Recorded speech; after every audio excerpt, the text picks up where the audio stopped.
Man in Gray here with another Man in Gray book review. Today's book is 30 April 1945, the day Hitler shot himself and the German integration with the West began, by Alexander Kluge and Reinhard Jugel, translated by Wieland, Hoban, and Thomas Conbrink from the German, and published in English by Seagull Books in 2015. It's 310 pages. Alexander Kluge is one of the most prominent post-World War II German novelists. He's still alive. He's 92 years old as of this video. He's also one of the most important film directors in Germany. He was one of the people who, in the early 1960s, established the New German Cinema, kind of a counterculture, avant-garde movement, very similar to the French New Wave movement going on next door in France. And his books read very much like film screenplays. They're made up of mostly short little sections. As you can see here, a lot of the sections in this book if you can see that, are only 3 or 4 paragraphs long, and they jump around in time and space, much like a film shots would. Reinhold Jugel, who's the other writer of this book, there's little short sections that Jugel incorporates into the book. What Kluge did is, after he finished the manuscript, he handed it over to his friend Reinhard Jugel, and he wrote little commentaries or his own takes on different sections. And Jugel's sections are kind of spaced, instead of being at the end of the book, they're spaced throughout the book. And they're written in a stream of consciousness style, in long, unpunctuated sentences, with lots of hyphens and odd punctuation. So there's a real jarring juxtaposition of Kluge sections and Jugel sections, much like jump cuts in a film. Okay, so basically what this book is the title tells you, it's the story of one day, April 30th, 1945, a day in which 2 monumental events happened. Adolf Hitler committed suicide in his Berlin bunker as the Red Army was approaching just a few hundred yards away.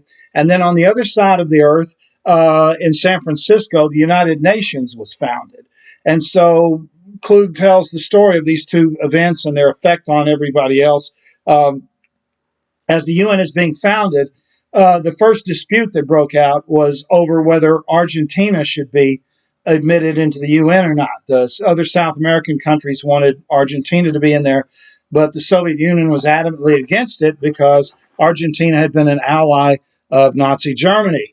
And so they worked out a compromise where the UN Permanent Security Council members would have a veto over any resolution. This would keep smaller countries from ganging up on the big countries. And that, of course, was one of the reasons that the UN was able to become successful, is that the Soviets and the Americans basically were able to keep a lid on, third world countries. And that all began on this day. And, of course, other events that were occurring, he goes into a lot of detail about Germans in the Eastern Zone who were frantically trying to escape. They knew they had to get to the West, to the American occupied or the French or British occupation zones before the war was declared over. And so they were trying to get across there. And so there's many stories about refugees in here, frantically trying to get, fleeing the Russians. There's a number of high-ranking German soldiers who, as soon as they heard that Hitler committed suicide, decided that they had to do the same thing. And so there's multiple suicides of high-ranking officers. There's an interesting little story about a couple of SS officers in Japan who were in the German embassy. And then, of course, they knew the embassy was about to be shut down as the German government was collapsing. So they commissioned, or they chartered, a Japanese whaling vessel to get them out of Japan. But the whaling vessel dropped them off at a deserted island owned by the French in the middle of the South Pacific. And they were there for weeks. And on this day, they decided they were running out of food, and they knew no one was going to come get them, so they decided to shoot themselves. But one of them missed and only wounded himself and survived several more days before he finally died. So there's little bizarre stories like that woven into here. He also jumps forward in time at certain sections of this. There's a passage in here which describes Barack Obama's 2008 speech in Berlin in front of the Reichstag, not far away from where Hitler killed himself, and how everything shifted. How the United States emerged as the dominant world power. Hitler was supposed to be, the dominant world power, and then the United States came in and filled the void after Hitler's death. There's also sections about the 1968 student uprising in Germany in the summer of 1968, which occurred, of course, at the same time as other riots were occurring in France. Whereas the French government toppled, the German government was able to survive, but they had to make concessions.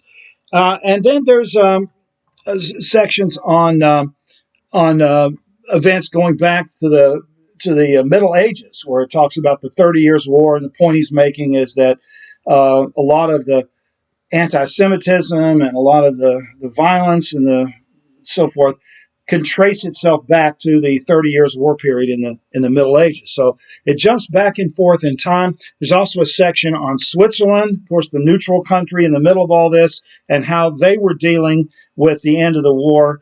They were trying to keep German soldiers from overrunning their country because under the neutrality terms, they're not supposed to allow German soldiers in there, but they couldn't stop all of them. And then they were trying to come up with a plan for what to do after the war was over with, because they knew that the power vacuum was going to shift because of that, and they were trying to figure out how to stay neutral in all of that.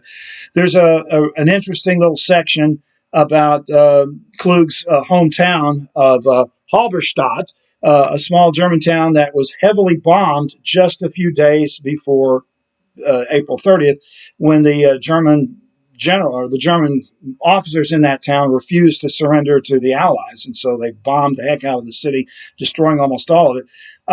But there were some unbombed sections. And after the Americans occupied the city, the word got out that the department store had been bombed, but the basement was still intact. So a bunch of these starving German citizens got into the basement and started looting and taking everything they could. And the American officer there was under orders to prevent looting, but he was also strictly told not to shoot civilians. And so he had this terrible quandary because all these hordes of people going there trying to get things. And at first, the soldiers were trying to knock the stuff out of their hands, but as soon as it fell to the floor, somebody else would grab it. And so finally, the officer said, well, just let them take what they want. That's the only way to maintain peace here. And so he basically said the best way to maintain peace is not to interfere with them. And so the Americans basically let this black market system go on in the American zone, sort of symbolic of that whole area. So it's a really interesting book. It's an experimental book, jumping back and forth in time. And some of these stories are fictional and some are nonfiction. That's another aspect of Kluge's books, is he bases some of this on fact. In fact, there are some sections in here that are clearly based on truth. This one of the sections here in the Switzerland part actually lists the movies that were being shown in Zurich on the day that Hitler shot himself. So Switzerland was completely immune from the war, and they were going on like life was just normal. They were conducting banking and all various stuff, and the movie theaters are still open. And this shows you some posters from some of the movies that were playing in Zurich at the time. So there's documents, there's telegrams, various nonfiction things interwoven with this, but some of the stories are clearly fictional. And so he kind of blurs the line between nonfiction and fiction, nonfiction reporting or journalism and fiction. And he does that Kluge does that in many of his books. So it's a really interesting account, very thought-provoking. His point, of course, is that this day was kind of the hinge, as Churchill wrote it. The title of one of his books was The Hinge of Fate. And this day is kind of the hinge of Germany, because after this, after Hitler killed himself, very quickly after that, Germany surrendered. The eastern part became part of East Germany. For decades after that, the West became, West Germany. And the British kind of retreated in world power, and the Americans came up. And then we had basically the Cold War with the United States and the Soviet Union. kind of standing astride each other and kind of threatening each other with nuclear weapons for decades until the fall of the Soviet Union in the 1990s. And that all really began on this day, the 30th of April, 1945. So if you're interested in World War II history or German literature or postmodernist writing, you'll enjoy this book. It is a little bit challenging, especially the stream of consciousness sections, but you can skip over those without really missing a whole lot if you want to do that. And there's a bibliography in the back if you want to follow up on some of this material. The book is 30 April 1945. The primary author is Alexander Kluge. That's another Man and Great book review. Thanks for watching. I'll see you next time.